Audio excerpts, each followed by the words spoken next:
Hi friends, வணக்கம். இந்த வீடியோல நாம இன்னைக்கு பண்ண போறது ஒரு ஸ்வீட் bread jamun. இதுக்கு நமக்கு தேவையான பொருள் பாத்தீங்கன்னா ஒரு 8 ல இருந்து 10 ஸ்லைஸ் bread இருந்தா போதும் நமக்கு சூப்பரான bread jamun ரெடி ஆயிடும். வாங்க எப்படி செய்யலாம்னு நம்ம பார்க்கலாம். வெல்கம் டு Erode சமையல். இப்போ bread jamun செய்ய நான் 10 ஸ்லைஸ் bread எடுத்துக்கிறேன். ஃபர்ஸ்ட் இதோட ஓரங்களை எல்லாம் நம்ம கட் பண்ணிட்டு இத நம்ம சின்ன சின்ன துண்டுகளா கட் பண்ணி எடுத்துக்கலாம். இல்லனா நீங்க இத bread slices-ஆ மிக்ஸி ஜார்ல கூட நீங்க அரைச்சு எடுத்துக்கலாம்.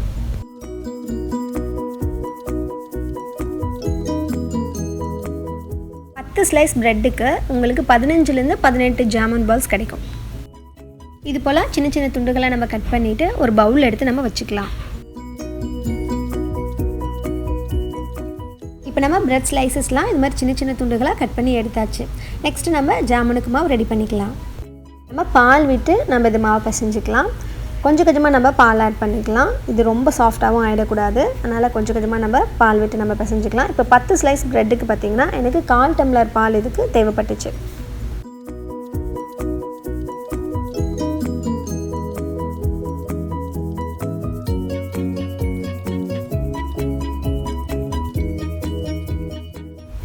இப்போ நம்மளுக்கு ஜாமுனுக்கு மாவு ரெடி ஆகிடுச்சு. இது மாதிரி நீங்கள் சாஃப்டாக பிசைஞ்சு எடுத்துக்கோங்க. இப்போ நம்ம இந்த மாவை சின்ன சின்ன பந்துகளாக ஜாமுனுக்கு உருட்டி எடுத்துக்கலாம். எங்கள் வீட்டு குட்டி பாப்பாவும் ஜாமுனுக்கு குட்டி குட்டி பால்ஸ்லாம் ரெடி பண்ணிகிட்டு இருக்காங்க.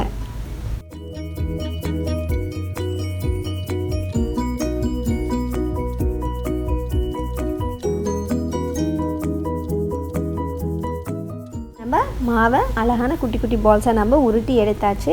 இந்த நடுவில் இருக்கிற குட்டி குட்டி பால்ஸ் பார்த்திங்கன்னா எங்கள் குட்டி பாப்பா பண்ணது. நெக்ஸ்ட்டு நம்ம சக்கரை பாகு ரெடி பண்ணிக்கலாம். 1 கப் சக்கரை போட்டுக்கோங்க. அதுக்கு 1/2 கப் தண்ணி ஊற்றிக்கோங்க.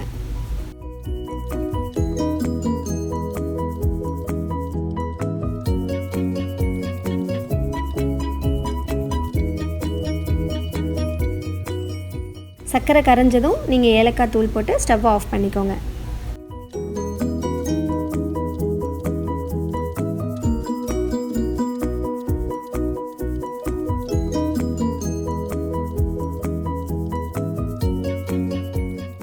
நெக்ஸ்ட் நம்ம ஜாமுன் ரெடி பண்ணிக்கலாம். நம்ம ஏற்கனவே சின்ன சின்ன உருண்டைகளாக ப்ரெட்டை உருட்டி வச்சுருக்கோம். அதை எடுத்து நம்ம எண்ணெயில் போட்டு பொரிச்சிக்கலாம். ஸ்டவ் வந்து மீடியம் ஃப்ளேமில் வச்சுக்கோங்க. எண்ணெய் மிதமான சூட்டில் இருக்கணும். அப்போ தான் உங்களுக்கு இது ஈவனாக பொரியும். இல்லைனா மேலே உங்களுக்கு கரிஞ்சிடும், உள்ளே வேகாமல் போயிடும். ஸோ அதனால் மிதமான சூட்டில் இருக்கும்போது உங்களுக்கு ஈவனாக பொரியும்.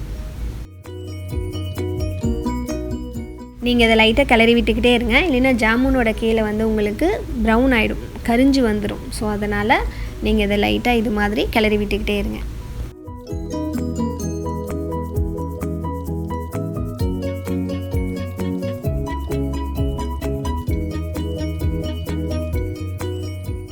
இப்போ நம்மளுக்கு ஜாமுன் ரெடி ஆயிடுச்சு. இது எடுத்து நம்ம சூடான சக்கரை பாகில் போட்டுக்கலாம்.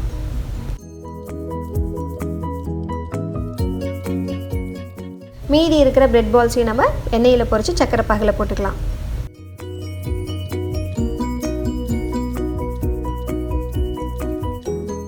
இந்த ஜாமுன் வந்து சக்கரை பாகில் 1 ஹவர் ஊறட்டும்.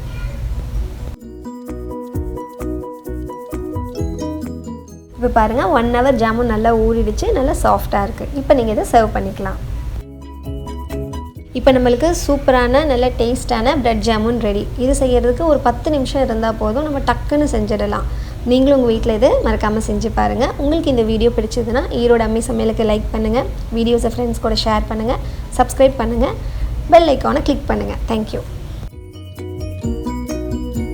இந்த வீடியோ பிடிச்சிருந்தேன்னா ஈரோடு அம்மி சமையலுக்கு லைக் பண்ணுங்கள், ஃப்ரெண்ட்ஸ் கூட ஷேர் பண்ணுங்கள், பெல் ஐக்கானை கிளிக் பண்ணுங்கள், சப்ஸ்கிரைப் பண்ணுங்கள். பாய்.